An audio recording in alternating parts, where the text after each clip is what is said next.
The French Revolution, a whirlwind of change, soon spilled beyond France's borders, shaking the very foundations of Europe. The revolution's ideals, liberty, equality, fraternity, were seen as dangerous by Europe's monarchs who feared the spread of these radical ideas. Fearful of the revolution spreading, they prepared for war, determined to crush the revolutionary fervour before it could take root in their own lands. In 1792, France, already in turmoil, declared war on Austria, igniting a decade of conflict that would reshape Europe and alter the course of history. France's revolutionary government, fervent but disorganized, faced a daunting task of defending the revolution while managing internal chaos. The armies of Europe were massing against them, forming coalitions to restore the old order and suppress the revolutionary tide. The early years of the war were disastrous for France, with numerous defeats and retreats that demoralized the revolutionary forces. Prussian and Austrian forces marched on Paris, threatening to crush the revolution in its cradle and restore the monarchy. The French army, poorly led and demoralized, seemed on the verge of collapse, struggling to hold the line against the advancing enemy. The revolution, it seemed, would be drowned in blood, with violent confrontations and heavy casualties becoming the norm. Yet, amidst the chaos, a spirit of defiance emerged as the French people rallied to defend their revolution. Volunteers flocked to join the army, determined to defend their newfound freedom and the ideals of the revolution, showing remarkable resilience and patriotism. The War of the First Coalition pitted France against a formidable alliance of European powers. This conflict was a direct response to the radical changes brought about by the French Revolution, which threatened the established order across Europe. Austria, Prussia, Great Britain, Spain, and the Netherlands united to crush the revolution. These nations, fearing the spread of revolutionary ideas, formed a coalition to restore the monarchy and suppress the revolutionary fervour. They underestimated the resolve of the French people. The citizens of France, driven by a newfound sense of liberty and equality, were determined to defend their revolution at all costs. The Battle of Valmy in September 1792 marked a turning point. This battle was not just a military engagement, but a symbol of the revolutionary spirit. French artillery, revolutionary in its organization and deployment, decimated the Prussian ranks. The innovative tactics and sheer determination of the French forces played a crucial role in their success. The victory, though tactically indecisive, was a huge morale boost for the French.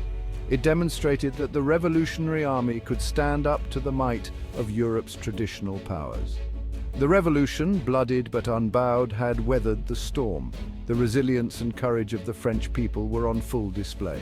The victory at Valmy bought the revolution time. This crucial period allowed the revolutionary government to consolidate its power and prepare for future conflicts. The National Convention, the revolutionary government, rallied the nation. Leaders called upon the citizens to defend their newfound freedoms and to support the revolutionary cause.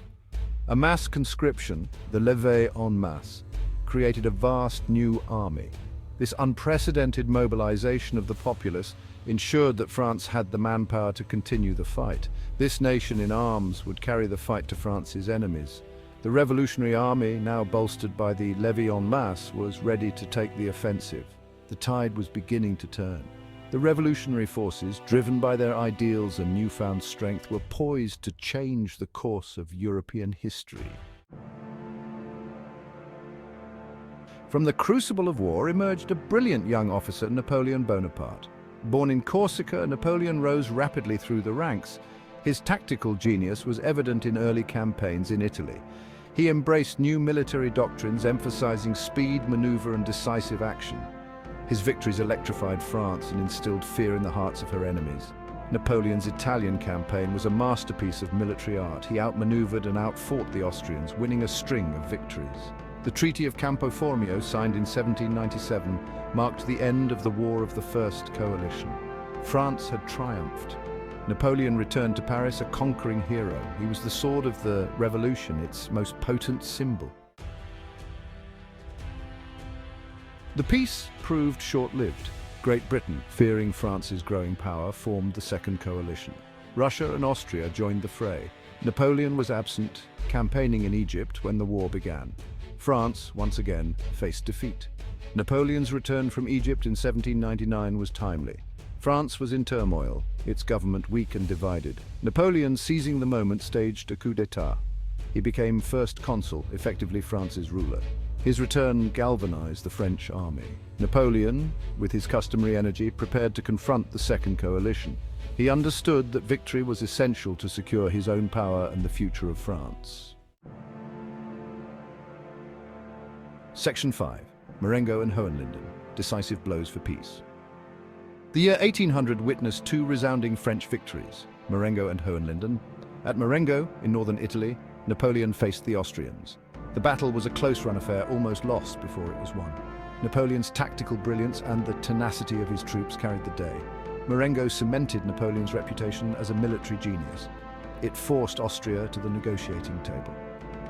Hohenlinden in Bavaria saw another French triumph. General Moreau, a skilled commander, decisively defeated the Austrians. The battle effectively ended Austria's participation in the war. These victories paved the way for peace. France, under Napoleon's leadership, had proven its military might. The Second Coalition crumbled. Section 6. A continent redrawn. The Peace of Amiens and its aftermath. In 1802, the Treaty of Amiens brought a fragile peace to Europe. France, victorious, had expanded its borders and influence. The Holy Roman Empire, a relic of the past, was dissolved. The map of Europe was redrawn. Napoleon, now immensely powerful, turned his attention to internal reforms. He centralized the government, reformed the legal system, and established the Bank of France. Yet, peace was not to last. Great Britain, suspicious of Napoleon's ambitions, renewed the conflict in 1803. The Napoleonic Wars, a continuation of the French Revolutionary Wars, had begun. Europe would not know lasting peace for another decade. Section 7. The legacy of revolution warfare transformed. The French Revolutionary Wars left an indelible mark on the art of war. The levée en masse, the mass conscription of citizens, created vast armies. It ushered in an era of total war, where entire nations were mobilized for conflict. French military doctrine embraced speed, maneuver, and offensive action. Napoleon's victories demonstrated the effectiveness of these tactics. The wars also saw the rise of artillery as a dominant force on the battlefield. French artillery, well served and strategically deployed, proved devastatingly effective. The wars also had a profound impact on the relationship between the military and civilian spheres. The lines between the two blurred as citizens became soldiers and battlefields extended across Europe. Section 8. Seeds of Empire, Napoleon's inheritance. The French Revolutionary Wars, though fought for liberty, ironically paved the way for Napoleon's empire. Napoleon's military genius was evident. He rose to prominence during these conflicts. His victories enhanced his prestige and popularity. They provided him with the platform to seize power. The wars also created a climate of perpetual conflict, which Napoleon exploited. He justified his rule and his military campaigns as necessary to protect France from its enemies. The wars, while initially defensive, gradually transformed into wars of conquest under Napoleon. France's revolutionary ideals were often forgotten as Napoleon expanded his empire. The seeds of Napoleonic ambition sown during the Revolutionary Wars would blossom into a reign that reshaped Europe. Section 9. The spread of ideas, liberty, equality, and fraternity across Europe. Despite the bloodshed and upheaval, the French Revolutionary Wars helped spread the ideals of the revolution. French armies carried the message of liberty, equality, and fraternity across Europe. Revolutionary ideas took root in the conquered territories. They inspired movements for political and social change. The Napoleonic Code, a modern legal system, was implemented in many conquered lands. It enshrined principles of equality before the law and abolished feudal privileges. Though Napoleon's empire was short-lived, the ideas it spread had a lasting impact. They continued to inspire reformers and revolutionaries throughout the 19th century. The French Revolutionary Wars, therefore, were a paradoxical period. They were a time of war and revolution, of oppression and liberation. Section 10. A world after the storm, the enduring impact of the French Revolutionary Wars. The French Revolutionary Wars marked a significant turning point in European history, reshaping the continent in ways that would be felt for generations. These wars ended the old order, sweeping away absolute monarchies and feudal systems that had dominated Europe for centuries. The wars ushered in an era of mass politics, nationalism and ideological conflict, setting the stage for modern political movements. The rise of Napoleon Bonaparte, a product of the Revolution and the wars, had a profound and lasting impact on Europe. His empire, though ultimately defeated, left a legacy of centralized government and legal reform, most notably the Napoleonic Code. The wars also led to the rise of Great Britain as a global superpower, altering the balance of power in Europe and beyond. Britain's naval dominance and burgeoning industrial might were key factors in Napoleon's eventual defeat, cementing its status on the world stage. The French Revolutionary Wars were a crucible from which a new Europe emerged, one that was more interconnected and politically complex. The continent, and indeed the world, would never be the same, as the ripples of these conflicts continued to shape global history.